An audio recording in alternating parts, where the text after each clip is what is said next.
साथीहरु आज चाहिँ 3-6 को 3-6 कोमा चाहिँ दुईवटा पावर सकेट लाग्छ। अस्ति नै मैले एउटा भिडियो बनाइसकिसके।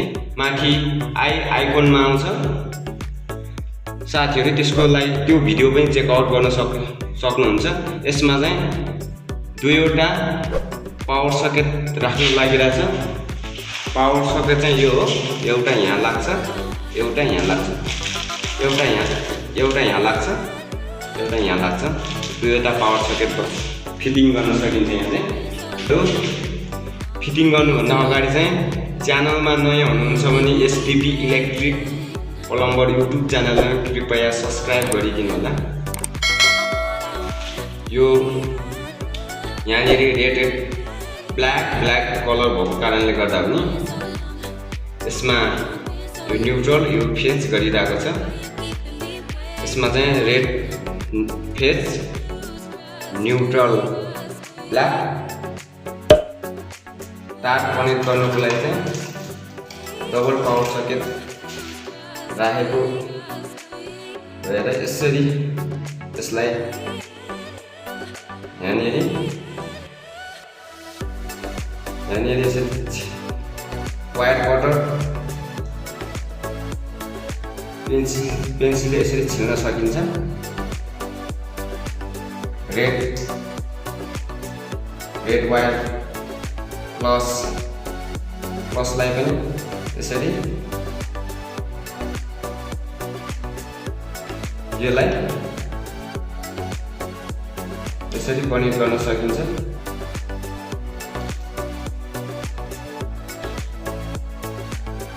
तारलाई यसरी कनेक्ट गर्न सकिन्छ।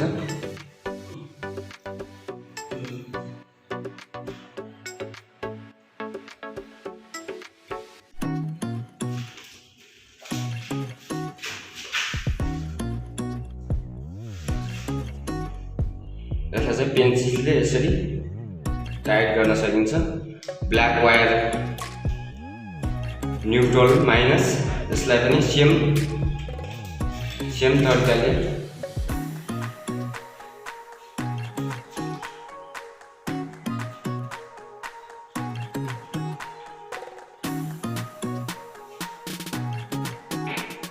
यसरी छिल्न सकिन्छ।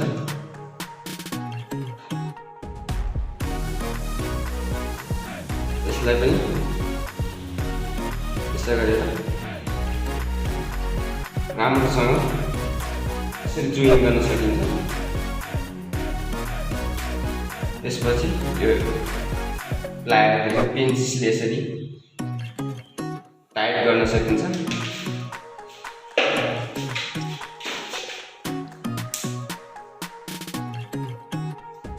त्यसपछि रबर राम्रो तरिकाले यसरी यो टेप यसरी राख्न सकिन्छ। यसरी टेप राख्ने बेलामा चाहिँ यसरी राम्रोसँग राख्नुपर्ने हुन्छ, नत्र भएदेखि कनेक्ट लाग्ने सम्भावना हुन्छ, कनेक्टको झट्का आउने सम्भावना हुन्छ।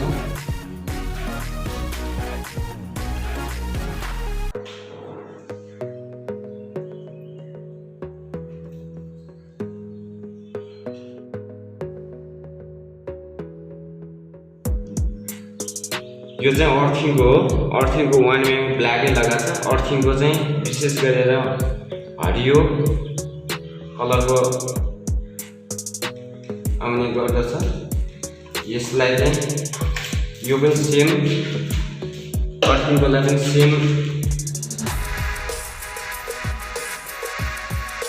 छिल्न सकिन्छ।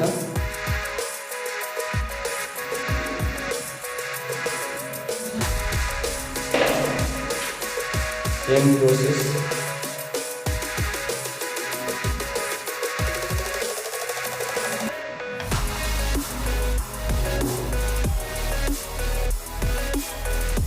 टेप राम्रोसँग राख्नुपर्ने हुन्छ।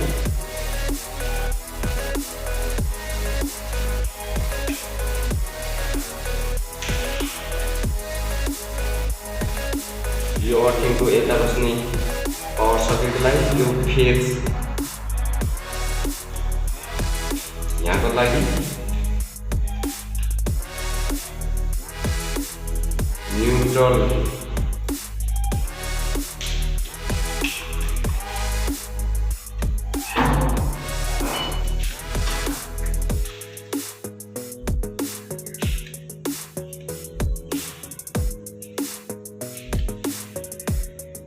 त्यसपछि यो तार यसरी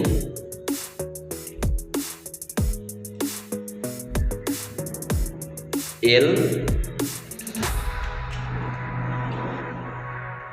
यो इन्डिकेटर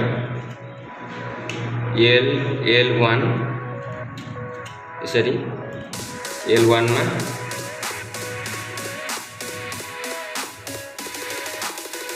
यसो राम्रोसँग फिटिङ गर्नुपर्ने हुन्छ, नत्र भएदेखि यो इन्डिकेटरको लागि चाहिँ यहाँनिर यसरी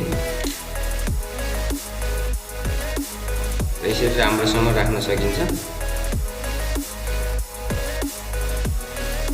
त्यसपछि यो ब्ल्याक वायर चाहिँ यहाँ यो न्यूट्रलमा राख्न सकिन्छ।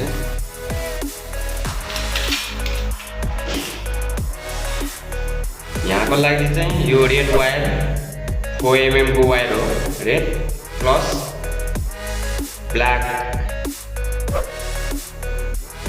हो यो माइनस, यो 1 mm को ब्ल्याक अर्थिङको लागि।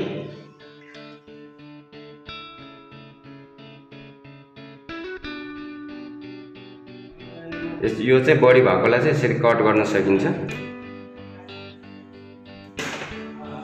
यो धेरै लामो पनि राख्नु हुँदैन, यसरी कट गर्न सकिन्छ। त्यसपछि यो चाहिँ पावर सकेट हो, यो MCB बाट आएको मेन लाइन हो, रेड फेज प्लस चाहिँ यो L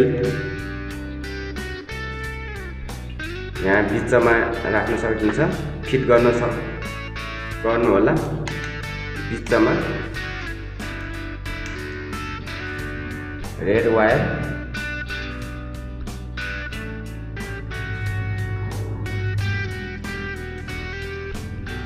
यो बिचमा फिटिङ हुन्छ। यो स्पिनले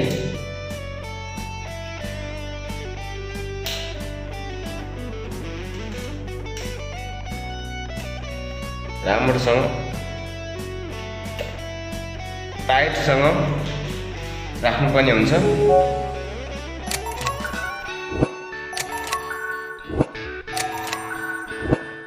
त्यसपछि यो ब्ल्याक माइनस इन्डिकेटरको L मा राखेको छ। त्यसपछि अर्को ब्ल्याक यो माइनस चाहिँ इन्डिकेटरको यता न्यूट्रल N मा राख्नुपर्ने हुन्छ। त्यसपछि यो मेन लाइन यसरी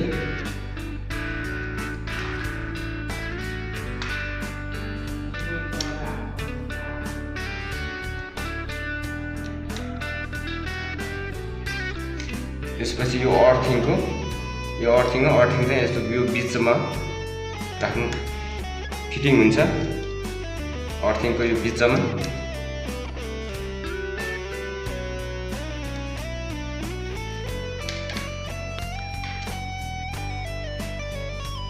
तीनवटै वायर फिटिङ भइसक्यो। Red L, black neutral N मा, अर्थिङ बिचमा L1 L MCB बाट आउने यो टिभी बक्सबाट आउने बोर्डबाट आउने यहाँ N यहाँनिर सेम हो, अहिलेको जस्तै सेम हो यो पावर सकेट।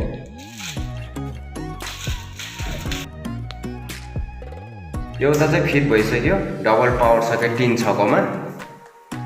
एउटा चाहिँ यहाँ तार फिट भइसक्यो, अब एउटा फिट गर्न बाँकी छ। यो रेड प्लस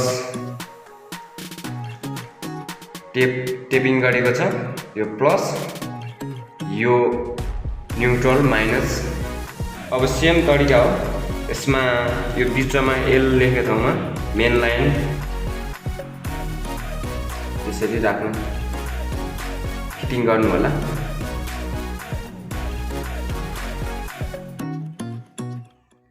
त्यसमाथि टाइट गर्नुपर्ने हुन्छ।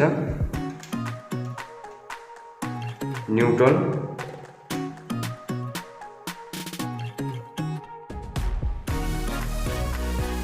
इन्डिकेटरको लागि चाहिँ यहाँनिर यसरी लक हुन्छ। यसरी यो लकमा राख्न सकिन्छ। इन्डिकेटरको एउटा ब्ल्याक माइनस यो न्युट्रल एन्डमा राख्न सकिन्छ। यो मेन लाइन एमसीबाट आएको लाइन हो। यो डिपी बोर्डबाट डिबी बोर्डमा चाहिँ एमसीबी कनेक्ट हुन्छ।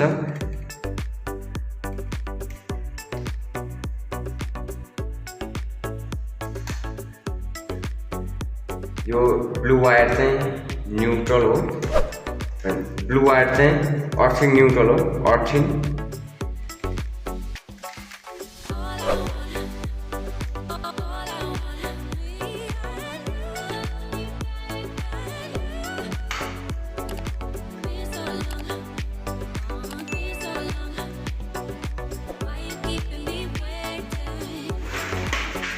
सबै तार फिटिङ भइसक्यो। यो मेन लाइन एमसीबीबाट आएको हो। यो ब्ल्याक माइनस एमसीबीबाटै आएको हो। Black and neutral red Fes el earthing बिचमा सेम ब्ल्याक न्युट्रल एमसीबीबाट आएको ब्ल्याक यो रेडमा कनेक्ट गरेको छ। टेपिङ गरेको छ। एल फेज प्लस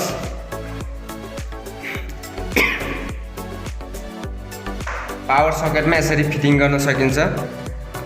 पावर सकेटमा तार यसरी फिटिङ गर्न सकिन्छ। साथीहरू च्यानलमा नयाँ हुनुहुन्छ भने SDP इलेक्ट्रिक प्लम्बर युट्युब च्यानलमा कृपया सब्सक्राइब गरिदिनु होला। यहाँनिर अब यसरी 3-6 को मेटल बक्समा यसरी double power socket 1-2 double power socket यसरी फिटिङ हुन्छ। कालो स्क्रु हालेर मेटलमा लक हुन्छ।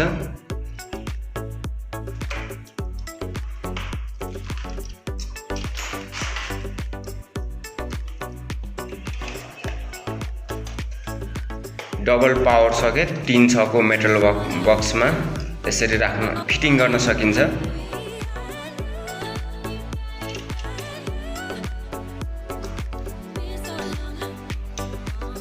3-5 को 3-6 को मेटल बक्सको भिडियो आइसकेको छ। माथि आइकनमा हेर्न सक्नुहुन्छ। मेटल बक्सको साइज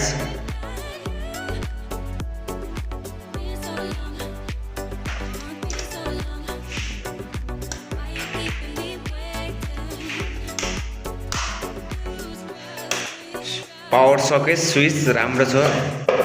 स्ट्यानली कम्पनीको रहेछ।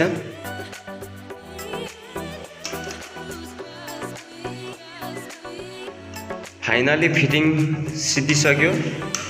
भिडियो कस्तो लाग्छ शेयर कमेन्ट लाइक गर्न नबिर्सिनु होला। च्यानलमा नयाँ हुनुहुन्छ भने च्यानललाई सब्सक्राइब गरिदिनु होला।